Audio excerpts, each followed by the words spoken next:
Gautegi Zehartagako Abesbatzak Andramari elizan emanaldia eskainiko du datorren abenduaren 14an.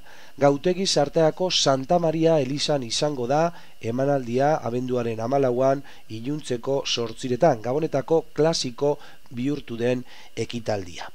Artiako Abesbatza 17 lagunek osatzen dute, gizonezkoak eta emakumezkoak, horien artean tenorea bat, baxua, sopranoa eta kontraltoa daude.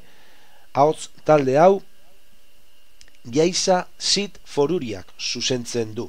Urtero hainbat emanaldi egiten ditu Abesbatz honek, hurrengo kontzertua esan bezala abenduaren 14 honetan Gautegi Zehartagako Andramari elizan. Eleizalen esparru eta akustikak eta familia eta jaigiroak giro egokia sortuko dute Gabon errepertorioaz gozatzeko. Horixe, Juan Felix Naberan Gautegi Zehartagako alkatearen esaldi nagusia.